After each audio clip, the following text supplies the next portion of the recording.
Merci, Monsieur le Président. Messieurs les ministres, chers collègues, la Belgique est bien le pays du surréalisme. Ce matin, on apprend dans la presse que l'armée belge est incapable de lutter contre les quelques militaires extrémistes aux convictions islamistes radicales qui existent en son propre sein et qu'il est impossible de les licencier faute de moyens juridiques suffisants.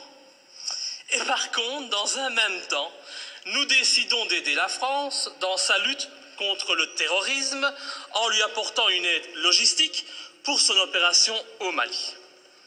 Que ne ferions-nous pas pour lutter contre le terrorisme en dehors de nos frontières? J'espère juste que nous aurons bien veillé à ne pas envoyer pour cette opération antiterroriste au Mali ces fameux soldats belges islamistes. Je le dis sous la forme de l'humour, mais ce qui se passe actuellement dans le monde ne me fait pas rire du tout. Ça ne me fait pas rire car sans aucun doute, les dirigeants de nos pays occidentaux sont en train de pendre les peuples pour des imbéciles avec l'aide et le soutien de la presse, qui n'est plus aujourd'hui qu'un organe de propagande des pouvoirs en place. Un peu partout dans le monde, les interventions militaires et les déstabilisations de régimes deviennent de plus en plus fréquentes. La guerre préventive est devenue la règle. Et aujourd'hui, au nom de la démocratie ou de la lutte contre le terrorisme, nos États s'octroient le droit de violer la souveraineté de pays indépendants et de renverser des dirigeants légitimes. Il y a eu l'Irak et l'Afghanistan, ces guerres du mensonge américain, sont venues par la suite la Tunisie, l'Égypte, la Libye, où, grâce à vos décisions, notre pays a participé en première ligne à des crimes contre l'humanité pour renverser à chaque fois, des régimes progressistes et modérés et pour les remplacer par des régimes islamistes dont, et c'est quand même bizarre, la première volonté fut d'imposer la charia.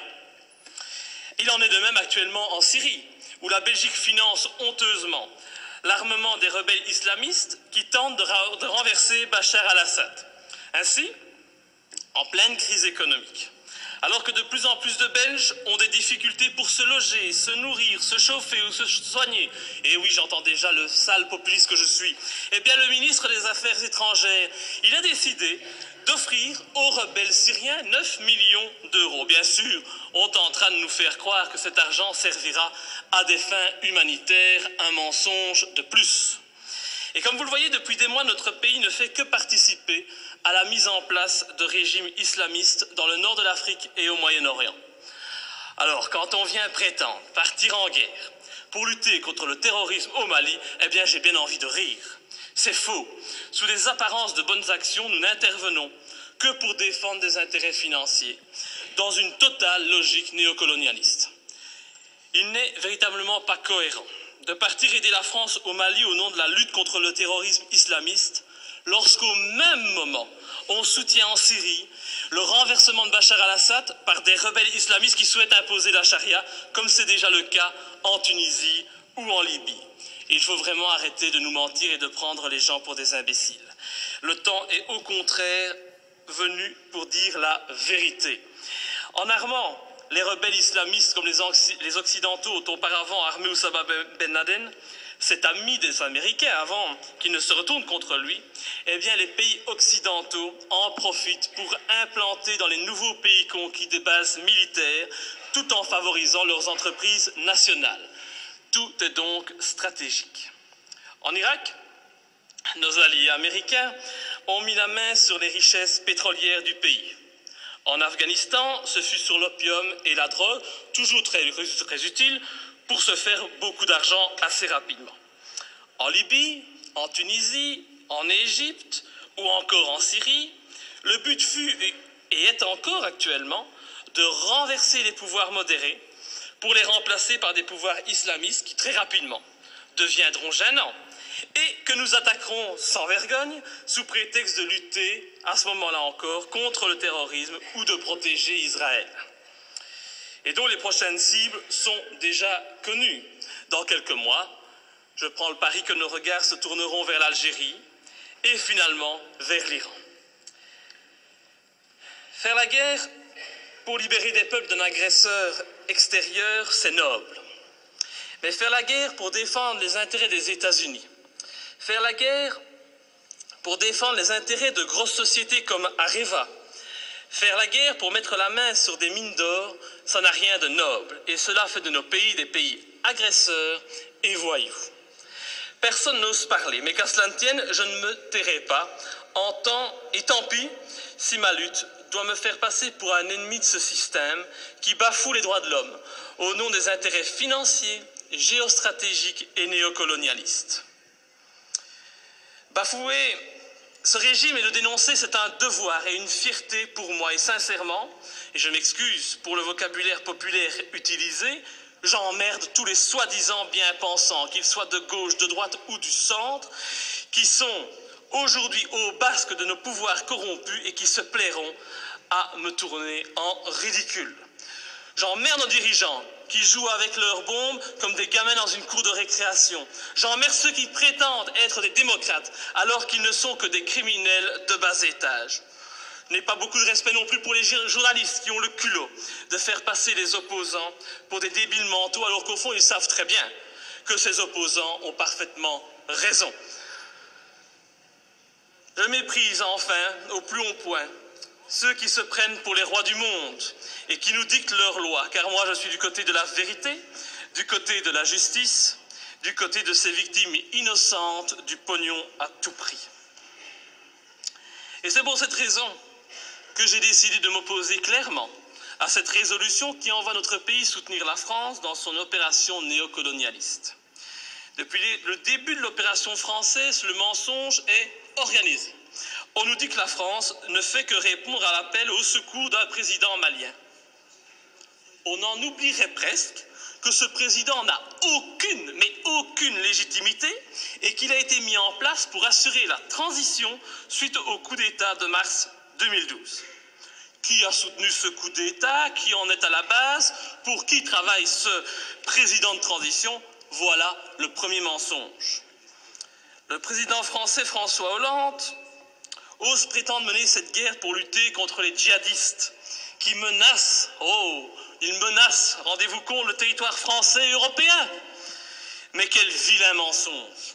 En reprenant cet argument officiel, tout en profitant pour effrayer la population, en augmentant le niveau de la menace terroriste, en mettant en œuvre le plan Vigipirate, nos dirigeants et les médias font preuve d'un culot inimaginable. Comment peut-on oser sortir un tel argument alors que la France et la Belgique n'ont pas hésité à armer et soutenir les djihadistes en Libye et que ces mêmes pays continuent actuellement à soutenir ces djihadistes en Syrie?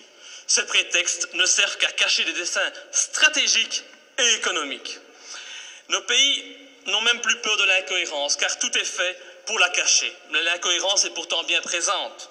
Ce n'est pas demain que vous verrez un Malien venir commettre un attentat en Europe.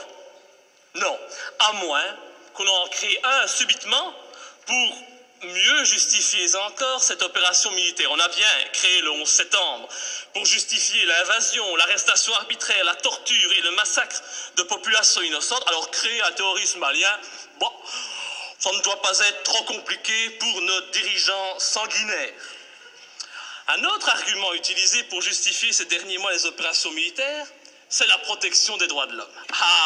Cet argument est encore utilisé aujourd'hui pour justifier la guerre au Mali. Mais oui, nous devons agir, car sinon les méchants islamistes radicaux vont imposer la charia au Mali, lapider les femmes et couper les mains des voyous.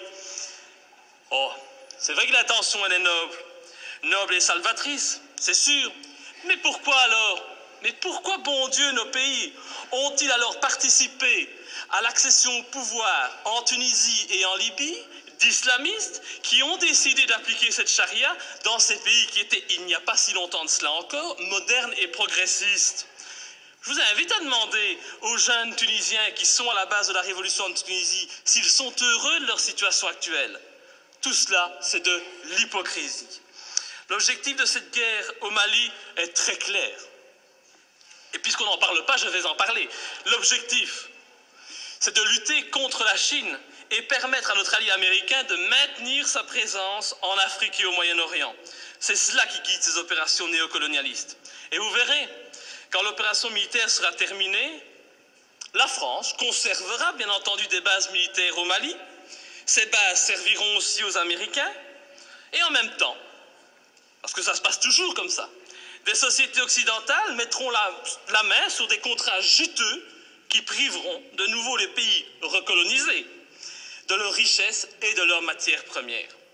Alors, soyons bien clairs, les premiers bénéficiaires de cette opération militaire, ce seront les patrons et les actionnaires du géant français Areva, qui tentent depuis des années d'obtenir l'exploitation d'une mine d'uranium à Faléa, une commune de 17 000 habitants située à 350 km de Bamako.